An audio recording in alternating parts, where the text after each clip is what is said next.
ഒരു വിറക് വെട്ടുകാരൻ. അയാൾക്കൊരേ ഒരു മകൾ സുമതി, 19 വയസ്സ്. ഇവൾ സ്ഥലത്തെ ഒരു തയ്യൽക്കാരനുമായി പ്രണയത്തിലാണ്. ഈ തയ്യൽക്കാരൻ ബഹുമിടുക്കനും സുന്ദരനുമാണ്.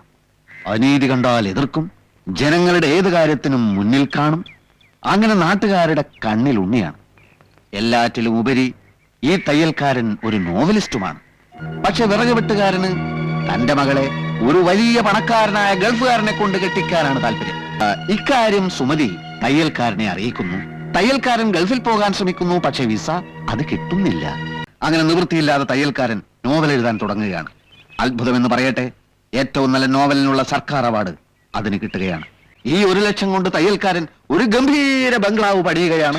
തനിക്ക് തന്റെ പ്രാണപ്രേയസിയോടൊത്ത് താമസിക്കാനാണ് തയ്യൽക്കാരൻ ബംഗ്ലാവ് പണിയുന്നത്. പക്ഷെ നിർഭാഗ്യമെന്ന് പറയട്ടെ, വിറക് വെട്ടുകാരൻ തന്റെ മകൾക്കൊരു ഗൾഫ് ഭർത്താവിനെ ഏർപ്പാടാക്കുന്നു. സുമതി കരഞ്ഞു. തയ്യൽക്കാരൻ ആ കല്യാണം പൊളിക്കാൻ ശ്രമിക്കുന്നു. സാധിക്കുന്നില്ല.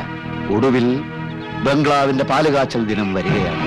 അന്ന് തന്നെയാണ് സുമതിയും ഗൾഫുകാരനുമായുള്ള വിവാഹം. അവിടെ കല്യാണ വാദ്യഘോഷങ്ങൾ, ഇവിടെ പാലുകാച്ചൽ. പാലുകാച്ചൽ കല്യാണം, കല്യാണം പാലുകാച്ചൽ, കല്യാണം പാലുകാച്ചൽ. അത് അങ്ങോട്ടും ഇങ്ങോട്ടും ഇടവിട്ട് കാണിക്കണം. അവിടെ സുമതിയുടെ കഴുത്തിൽ താലി വീഴുന്ന സമയത്ത് ഇവിടെ കാച്ചിയ പാലിൽ വിഷം കലക്കി കുടിച്ച് തയ്യൽക്കാരൻ പിടയുകയാണ്. പക്ഷെ താലി കെട്ടുന്നില്ല. സുമതി ഓടി. തയ്യൽക്കാരൻ മരിച്ചില്ല. ആശുപത്രിയിലായി. ഡോക്ടർമാർ ഓപ്പറേഷൻ, ഓപ്പറേഷൻ, ഡോക്ടർമാർ, ഡോക്ടർമാർ ഓപ്പറേഷൻ, ഓപ്പറേഷൻ, ഡോക്ടർമാർ. ഒടുവിൽ ആശുപത്രിയിൽ വെച്ച് അവരൊന്നിക്കുകയാണ്.